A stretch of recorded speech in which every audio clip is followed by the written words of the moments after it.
সবাইকে জাহান্নামে ফেলবে। এই ক্ষমতা আমাকে দিতে হবে। আল্লাহ বলল ঠিক আছে, ক্ষমতা দিলাম। তবে শয়তান তুমি জেনে রাখো, যখন কোন ইমানদারের কথা বলে, যখন কোন ইমানদার একবার বিসমিল্লাহ বলবে, তোমার মধ্যে ইমানদারের মধ্যে 700 পর্দা পড়ে যাবে। একটা পর্দা পড়লে তুমি দেখতে পাবে না, কিন্তু 700 পর্দা পড়ে যাবে। আর যখন ওই ইমানদার আউযুবিল্লাহ করবে, ওই ব্যক্তি আমার আশ্রিত হয়ে যাবে, আমি তার আশ্রয় দাতা হয়ে যাব। আর আমার 360 টাকা হলদের দৃষ্টি ওই ব্যক্তির দিকে ধাবিত হতে থাকবে। প্রতিদিন 360 জন করে শয়তান মানুষকে টাকা দেয়।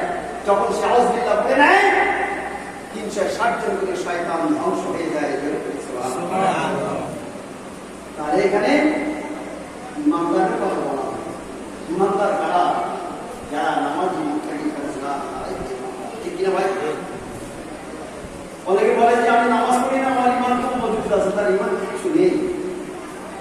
যেমন বন্ধুহীন মানুষ আর নামাজহীন মানুষ, যেমন বন্ধুহীন থাকে তার কোনো মূল্য থাকে না, আর একটা মানুষের মধ্যে যদি নামাজ না থাকে সে মুসলমানের মধ্যে গর্ব নয়। পৃথিবীতে অনেক মানুষ আছে, মানুষে ঘুরে বেড়াচ্ছে, কিন্তু যার দৃষ্টিশক্তি আছে সে দেখতে পাবে যে কে কোন ঘুরে বেড়াচ্ছে, কোন সূরাতে সে ঘুরছে। কেউ মানুষের সূরাতে, কেউ পশুর সূরাতে। যার অন্তর্চক্ষু আছে আল্লাহ তাআলা যার দেখা তৌফিক দিয়েছে সেই যাদের অন্তর্চক্ষু নেই তারা দেখতে পাবে। যার অন্তর্চক্ষু আছে সেই দেখতে পাবে যে মানুষ সূরাতে ঘুরছে, কিন্তু অ্যাকচুয়ালি সে মানুষ নয়। কারো পশুর সূরাত, কারো জন্তু জানোয়ারের সূরাত দিয়ে সে ঘুরে বেড়াচ্ছে। আর প্রতিটা মানুষের সূরাত হলো সেই পশু। একবার দরুদ শরীফ পড়ি।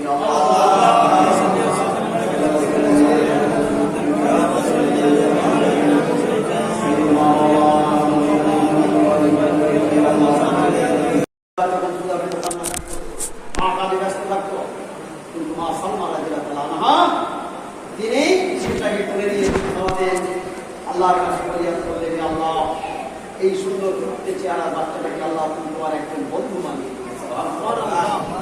আস্তে আস্তে হাসান রহমাতুল্লাহ বড় হয়ে উঠলে একদিন তার মা ডেকে বলছে, বাবা হাসান, ছোট থেকে নিয়ে লোকের বাড়ি যে কাজ করে তোমাকে লালন পালন করে বড় করেছি, তোমার সংসারটা তুমি বুঝে নাও, আমার আর কর্ম করার মতো ক্ষমতা নেই।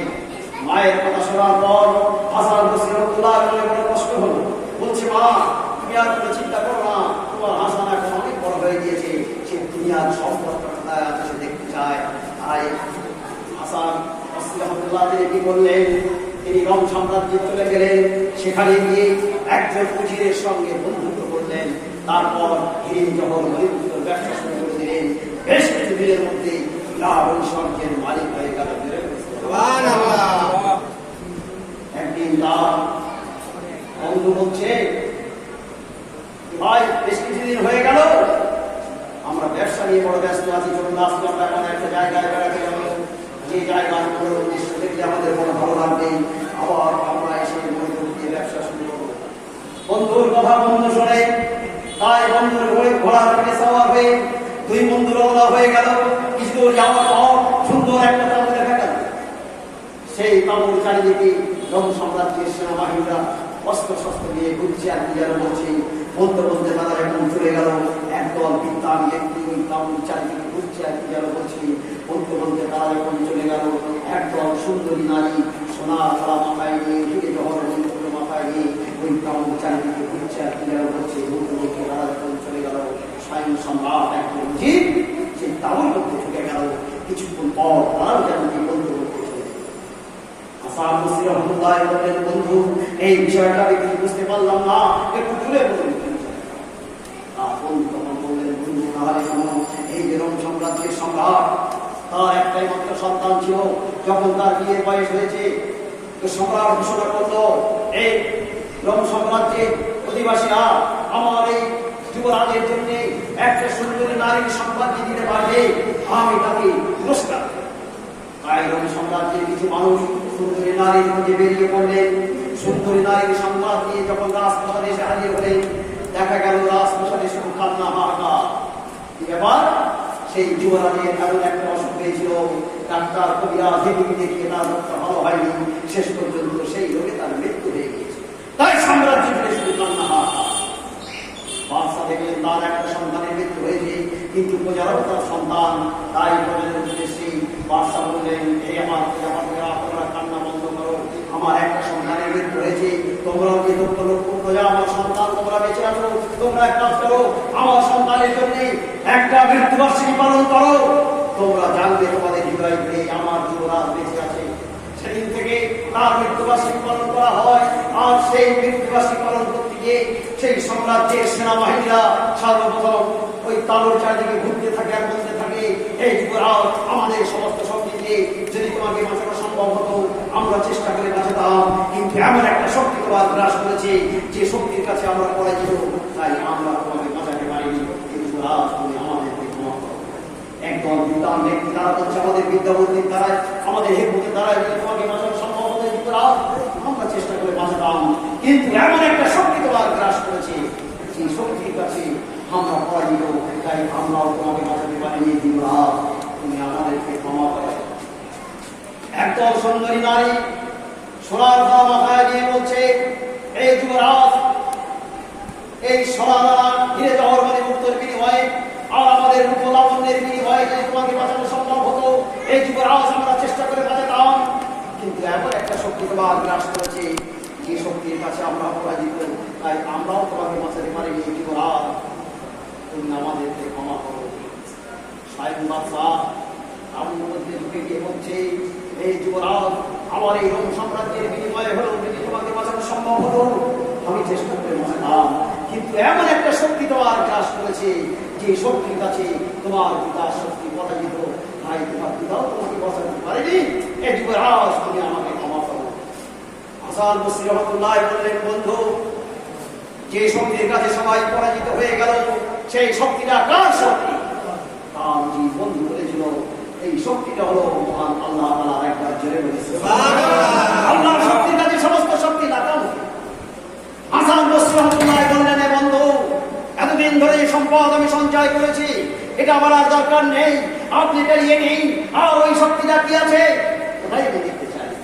তাই হাসান বসরি রহমাতুল্লাহ বিভিন্ন ওলি আল্লাহর সহবতে থাকলেন, শেষ পর্যন্ত হযরত আলী রাদিয়াল্লাহু আনহুর কাছে গিয়ে বায়াত করেন, একজন কামেল ওলি আল্লাহ হয়ে তিনি দেশে ফিরে আসলেন।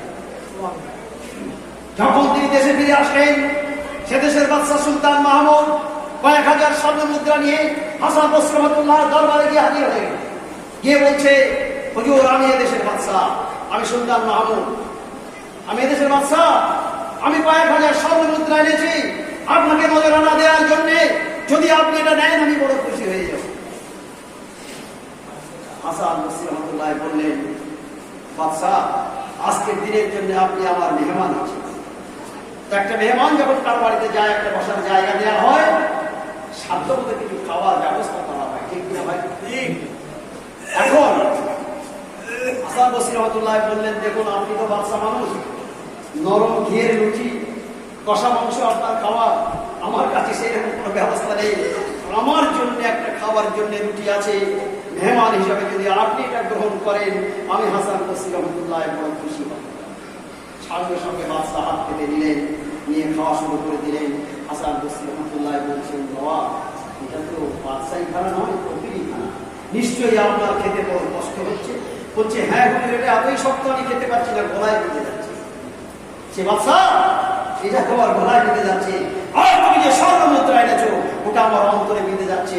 যারা আল্লাহর ওলি হয় মানুষের দান গ্রহণ করে না, একবার জোরে এরাই হয় কামেল ওলি আল্লাহ। মানুষ দিলেও তারা নেবে না, তাদের যদি পাওয়া থাকলে একমাত্র তারা আল্লাহর কাছ থেকে নেবে। সঙ্গে সঙ্গে বাদশা আসাকে দাঁড়িয়ে ঘোষণা করেছিল, এই দুনিয়ার মানুষ, তোমরা যদি দুনিয়াতে কামেল ওলি আল্লাহকে দেখতে চাও, হাসান বসরি রহমাতুল্লাহ দরবারে একবার এসে ঠিক তদ্রুপ ছবি উদ্যানের কাছে তিনি জমিদারের সন্তান ছিলেন। সমস্ত জমিদারিটা হিসাবে একদিন দুদিন নয়, 14 বছর ছুটি জঙ্গলে কঠোর রিয়াজাত করলেন, খাওয়ালে দাওয়ালে 500 করে ছোড়া 100। এইভাবে 14 বছর অতিবাহিত হওয়ার থেকে আল্লাহ বড় খুশি হয়ে গেলেন, বান্দা, দুনিয়াতে তোমার জমিদারি দিয়েছে, আর দুনিয়ার কি সম্পদ তুমি চাও? খাওয়ালে দাওয়ালে 14 বছর কঠোর রিয়াজাত করছে, দুনিয়ার কি সম্পদ তুমি চাও? সবই মুক্তি আজম গাছী রহমাতুল্লাহ বলেছিলেন, আল্লাহ দুনিয়ার কোন সম্পর্ক আমার দরকার নেই। পবিত্র কালাম পাকের মধ্যে আপনি লিখেছেন লাকাদ খালাকনাল ইনসানা ফি আহসানি তাকওয়িম, আমি মানুষকে সর্বশ্রেষ্ঠ করে আশরাফুল মাখলুকাত করে সৃষ্টির সেরা করে সৃষ্টি করেছি। সেই সৃষ্টির সেরা মানুষ আজ সব জাহান্নামী হয়ে যাচ্ছে, তাদের বাঁচার রাস্তাটা কি আছে আল্লাহ তাআলা সেটাই বলেন। আল্লাহ বড় খুশি হয়ে গেলেন। আল্লাহ বলছে আমার মাহবুব বান্দা, আমার সৃষ্টির সেরা মানুষ যাতে জাহান্নামী না হয় তার জন্য দুনিয়াতে 1,24,000 পাই করতে হবে। সাহাবী তাবিঈন তাবিঈন বস কুতুব নাকিব অসংখ্য সম্পর্কে আল্লাহকে আমি দুনিয়ার উপরে যাতে আমার সৃষ্টির সেরা মানুষ তারা জাহান্নামী না হয়। আজকে সেই নবী রাজ দিয়ে যখন এসেছো আমি খুশি হয়ে গিয়েছি, তাই আল্লাহ তাআলা খুশি হয়ে গিয়ে তার লৌহ মাহফুজ থেকে দিলেন এই কোরআনী ওজিফার কাজ করে। এই পড়লে কি উপকার হবে, না পড়লে কি হবে? এটা তো আল্লাহ দিয়েছে। আল্লাহর হুকুম যারা পালন করেছে তারা জান্নাতি হয়েছে, আল্লাহর হুকুম যারা অমান্য করেছে তারা জাহান্নামী হয়েছে। কথা ঠিক তো? তো যখন শয়তান বলল যে আল্লাহ আমি ওই সমস্ত মানুষদেরকে কোটি কোটি গুনাহ করিয়ে আমাদের সবাইকে জাহান্নামে দেব, শয়তান চতুর্দিক থেকে ধোঁকা দেব, কিন্তু আসমান জমিনটা আমি তাদের জন্য খুলে রাখলাম। যখন নবুসের দায় দিয়ে সুবহান রাব্বিয়াল আযীম বলবে, সপ্তম আসমান থেকে তার জন্য রহমত বর্ষণ হতে থাকবে।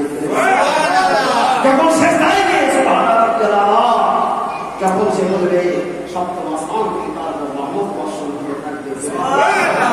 আপনি কোটি কোটি গুনাহ করেনি, ওই বান্দা যদি অনুতপ্ত হয়ে একবার আমার কাছে খাস তওবা করে আমি তার সমস্ত জীবনের গুনাহ মাফ করে দেব। আল্লাহকে আয়াত দিয়ে আল্লাহ ইয়া ইবাদিয়াল্লাযিনা আসরাফু আলা আনফুসিহিম লা তাকনাতু মিন রাহমাতিল্লাহ, যারা নিজেদের জীবনকে অপচয় করে 70-80 বছর বয়স হয়ে গিয়েছে, হয়তো তারা ভাবছে ঠিক মতো নামাজ আদায় করিনি, আল্লাহর হুকুম মতো চলতে পারিনি, নবীর সুন্নাতে তরিকতে চলতে পারিনি, নিশ্চয়ই আল্লাহ তাআলা আমাদেরকে জাহান্নামে দিবেন। কি ভাই, এটা আমরা ভাবি না? অনেকে ভাবি তো। আল্লাহ তাআলা তাদের উদ্দেশ্যে বললেন আমার রহমত থেকে নিরাশ হবে না। কোটি কোটি গুনাহ করে ফেলেছো, গুনাহের জন্য অনুতপ্ত হয়ে একবার তওবা করো, আমি তোমাদের तमाम জীবনের গুনাহ মাফ করে দেব। আল্লাহ তাআলা মানুষকে ভালোবাসে, কত সুযোগ আল্লাহ তাআলা মানুষকে দেয়, জানা বোঝার পরে সেই গুনাহ কাজটা করা যাবে না। কথা বুঝতে পারলেন ভাই? এই জন্য আমাদের আল্লাহর কাছে তওবা করতে হবে। কিয়ামতের ময়দানে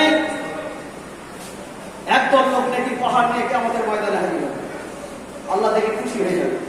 ফেরেশতাদের বলবে প্রত্যেকের হাতে জান্নাতের সার্টিফিকেট, প্রত্যেকের হাতে জান্নাতের সার্টিফিকেট দেওয়া হবে। এমন সময় কিছু পাওনাদার কি হাজির হয়ে যাবে, তারা বলতে থাকবে আল্লাহ তাআলা যাদের হাতে জান্নাতের সার্টিফিকেট দেওয়া হয়েছে এরা দুনিয়াতে আমাদের বাবা, তারা কারা? আপনার স্ত্রী হতে পারে, পুত্র কন্যা হতে পারে, ভাই পাড়া প্রতিবেশী আত্মীয় স্বজন সবাইকে হাজির হয়ে যাবে। বিশেষ করে কন্যা পক্ষ বলতে থাকবে আমার পিতার অনেক সম্পদ ছিল, অনেক টাকা ব্যাংক ব্যালেন্স ছিল, আমার ভাইদেরকে বেশি করে দেওয়া হয়েছে, আমাদের সামান্য কিছু দেওয়া হয়েছে, আল্লাহ সেটা আমরা চাই। আল্লাহ ফেরেশতাদেরকে বলবেন দেখো এই ব্যক্তির আমলনামায় কতটা নেকি আছে। ফেরেশতারা বলবে আল্লাহ পাহাড় বরাবর নেকি আছে, হচ্ছে নেকি থেকে ওদের হকটাকে মিটিয়ে দাও। নেকি দিয়ে হক মেটাতে মেটাতে অনেকের নেকি শেষ হয়ে যাবে, হক আদায় হবে না। ফেরেশতারা বলবেন আল্লাহ কিন্তু নেকি সব শেষ হয়ে গেছে কিন্তু হক আদায় হয়নি, হচ্ছে পাওনাদারের গোনাগুলো ওই ব্যক্তির ঘরে চাপিয়ে দাও। পাহাড় বরাবর নেকি নিয়ে জান্নাতে যেতে পারবে ভাই? কথা বলুন। হকুল্লাহর হক বলে আল্লাহর হক বান্দার হক দুটো হক আদায় করতে হবে। যদি বান্দার হক আদায় না করি আল্লাহ বলছে ওই হকটা আমি আদায় করব না। আল্লাহর হক আদায় করতে পারেনি, আল্লাহ চাইলে ক্ষমা করে দেবে, কিন্তু বান্দার হকটা আদায় করতে হবে। একটা মুসলমান পরিচিত হোক অপরিচিত হোক দেখা হলে কিন্তু ভাই আমার সালাম দিয়ে তারা একটা হক আদায় হয় না ভাই? এর দ্বারা একটা হক আদায় হয়। বর্তমান সময়ে যদি কোনো মানুষ নবীর একটা সুন্নতকে পালন করে 100 শহীদের দরজা আমলনামায় লেখা হবে। একজন শহীদ ব্যক্তি তিনি জান্নাতি হবেন, আর 70 জন জাহান্নামীকে নিয়ে তিনি জান্নাতে যাবেন। এই যে রমজান, এই যে ঈদ এসে গিয়েছে,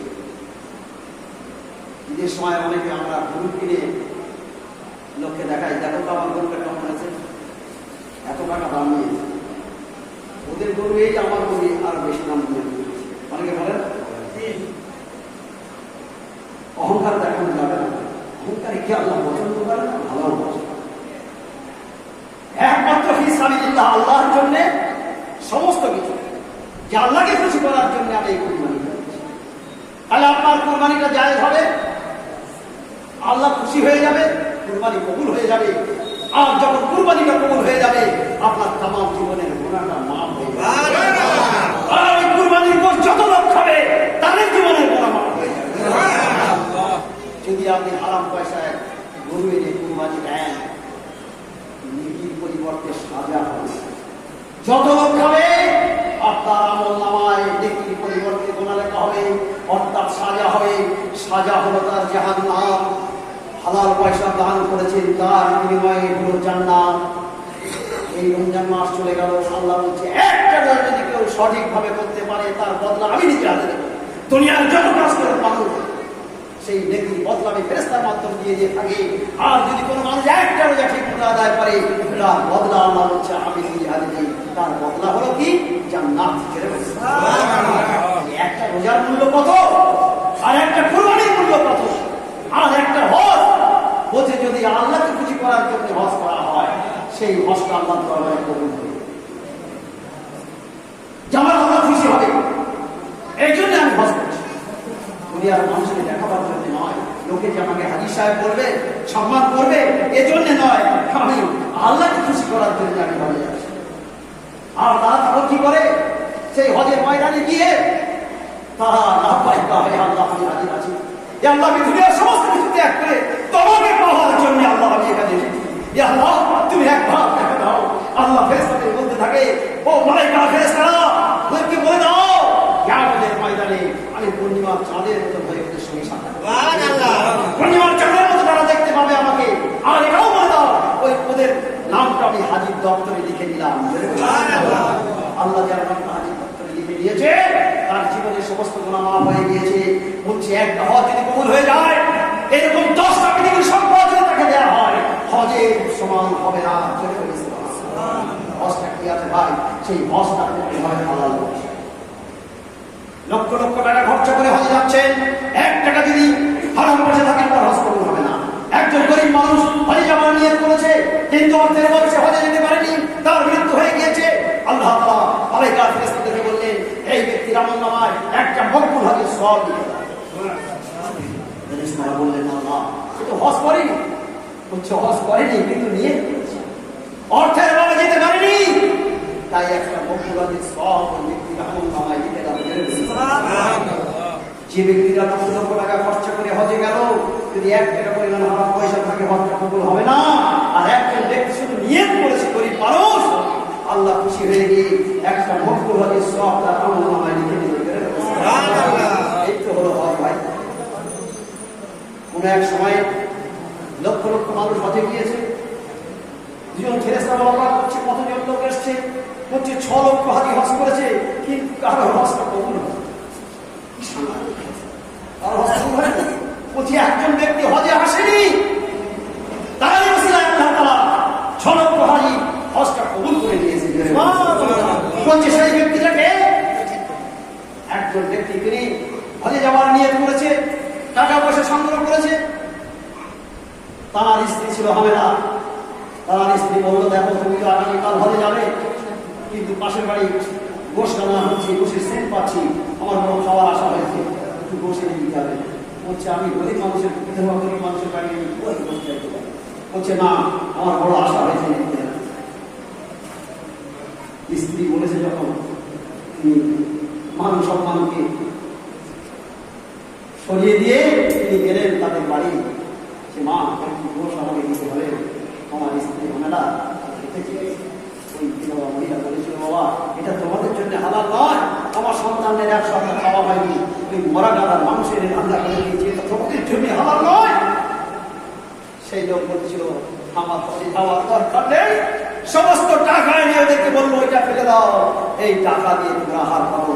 সে হজে যায়নি, তার হজটা আল্লাহর দরবারে কবুল হয়ে গেল। তার ওসিলা করে 6 লক্ষ হাজির হজটা কবুল হয়ে গেল। হজটা কোথায় আছে ভাই? ভাইয়ের সম্পদ ফাঁকি দিয়ে হজে যাচ্ছে। এমন লোক আছে না নেই? কথা বলুন। হজ কবুল করে না।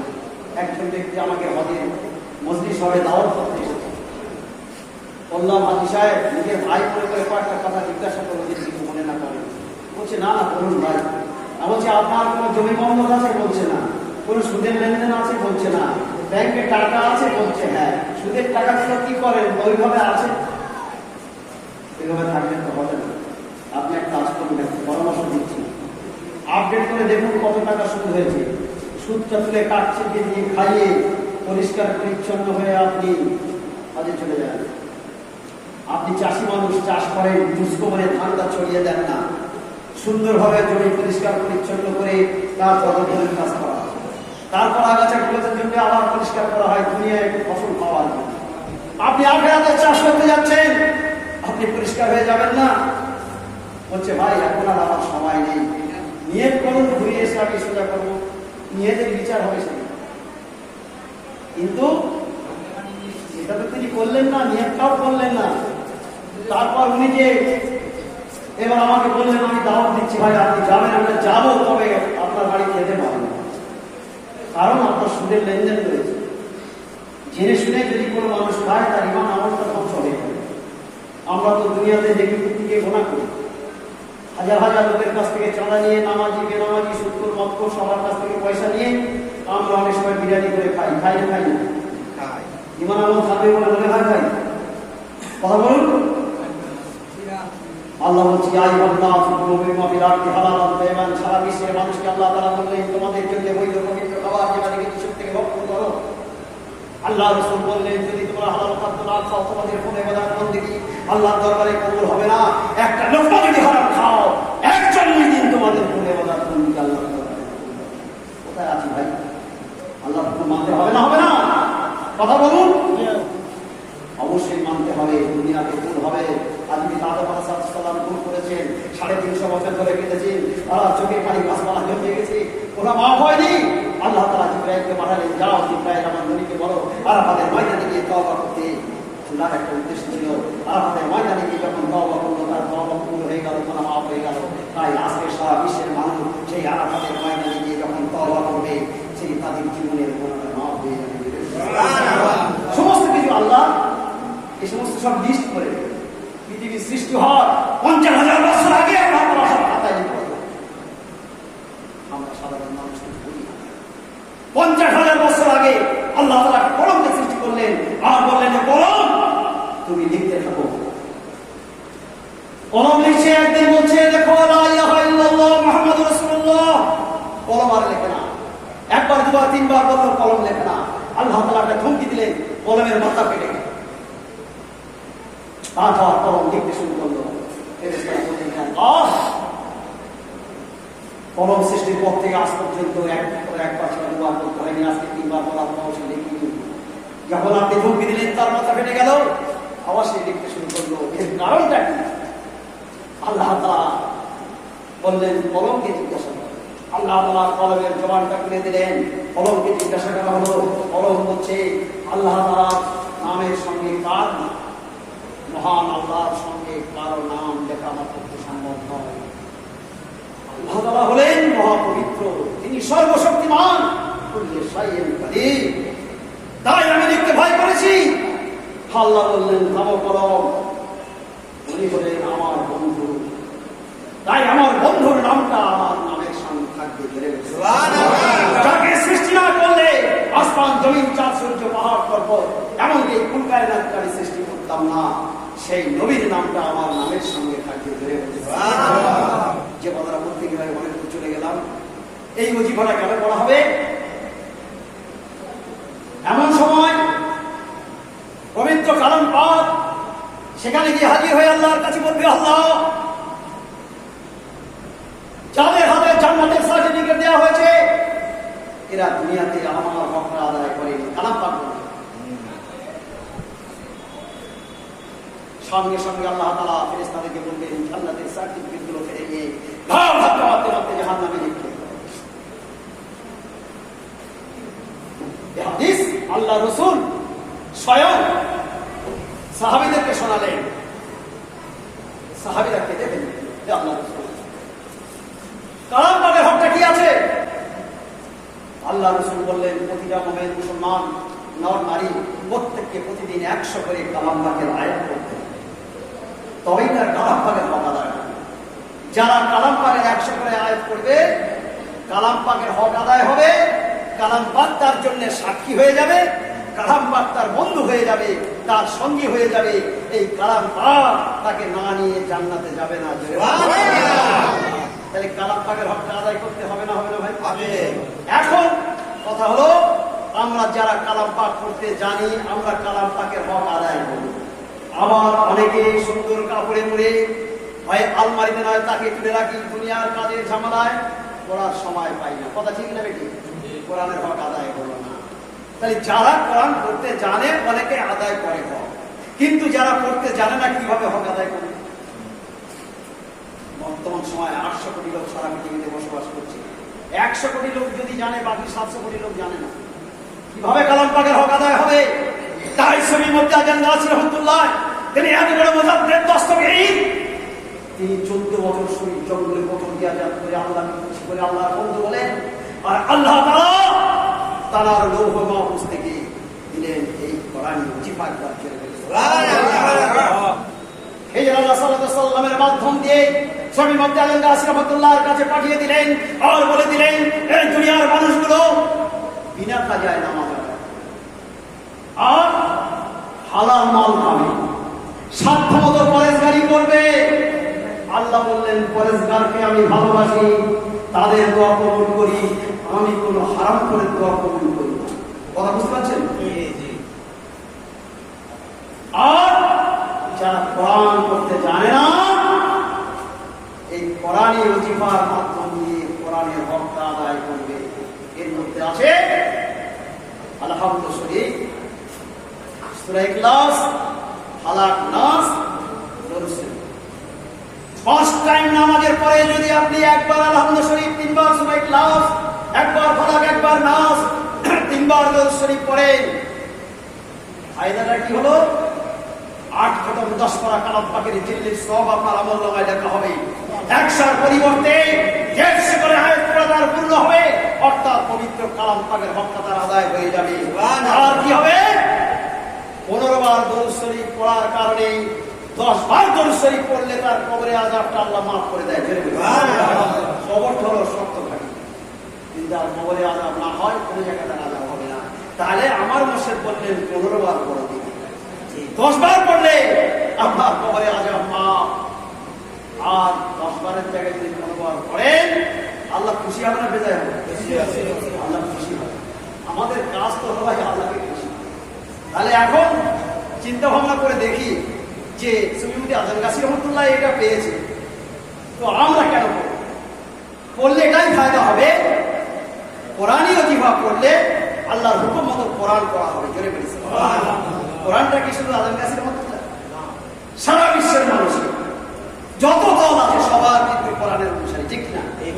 কোরআন হাদিসের সবাই আমার অনুসারী। তো দেখুন, এই ওজিফা পড়তে গেলে আপনার কোনো পীর ছাড়তে হবে না, কোনো দল ছাড়তে হবে না। আপনি তসবিহ তাহলিল যা করছেন সবই করবেন, শুধুমাত্র 1.5 থেকে 2 মিনিটের ওজিফাটা করে নেবেন, তাহলে পবিত্র কালাম পাকের হকটা আদায় হয়ে যাবে। কিয়ামতের ময়দানে আমার মুর্শিদ বললেন, আমার 8 জন মুর্শিদের সমস্ত ফায়েজ বরকত, আমার সমস্ত ফায়েজ বরকত তার সিনাতে এসে যাবে। ওই ব্যক্তি বেহিসাব জান্নাতি হয়ে যাবে একবার। সুবহানাল্লাহ। একটা ছোট্ট ঘটনা বলেই ছেড়ে দেবো, মাওলানা সাহেব আসেন বলবেন। খুব জীবনের খুব মূল্যবান জিনিস এটা। আমার মুর্শিদ সপ্তাহে পুলিশে তিনি এটা আমাদেরকে বলেছিলেন, আবার সবাই এটা লিখে নাও।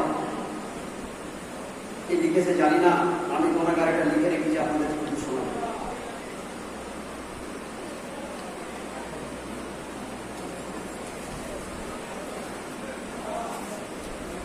সূরা ইয়াসিনের 51 নম্বর আয়াত, 51 নম্বর আয়াতে আল্লাহ তাআলা বলছে,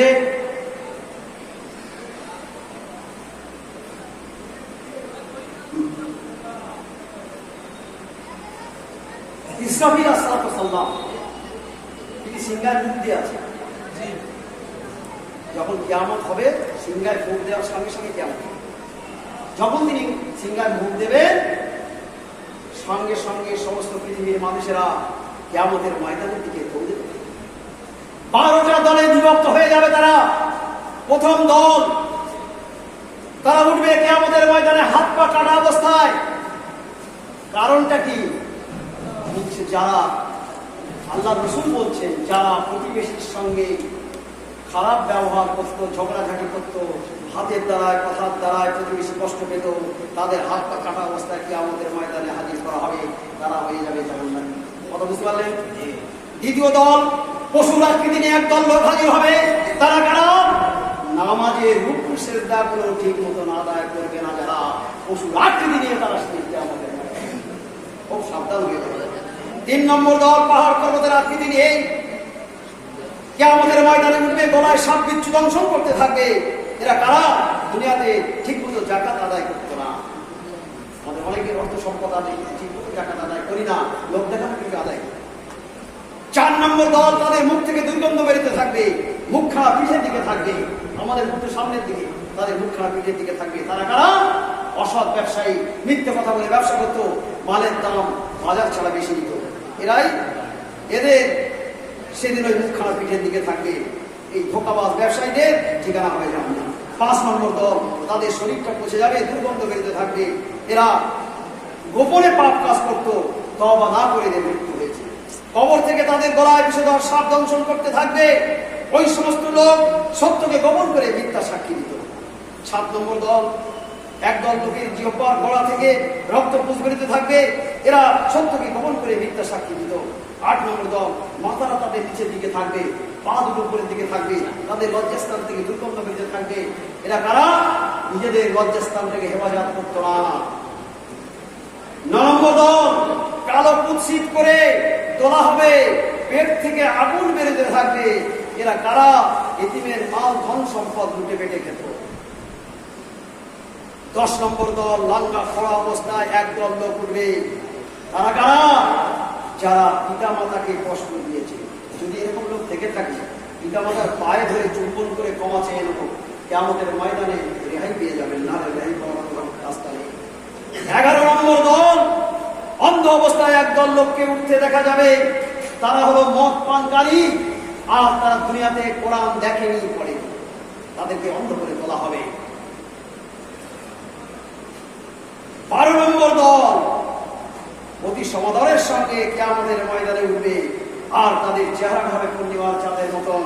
চোখের পলকে ফুলসরা পার হয়ে তারা জান্নাতে চলে যাবে। আল্লাহ তাআলা আমাদের সবাইকে যেন 12 নম্বর দলভুক্ত করে কিয়ামতের ময়দানে ওঠার তৌফিক দান করে। ভাই অনেক সময় নিয়েছে, আমাকে ক্ষমা করবেন। মনসাব আছেন, সুন্দরভাবে হাদিস কোরআনের ব্যাখ্যা দিয়ে আপনাদের সামনে বয়ান করবে। মেহরবানি করে অল্প সময়ের মধ্যে একটু মনোযোগ সহকারে শুনলেন। ভাই আমার গলার মধ্যে, ভাষার মধ্যে যদি কারো মনে কষ্ট হয়ে থাকে, যদি কারো মনে ব্যথা লাগে, নিজের ভাই মনে করে ক্ষমা করে দেবেন।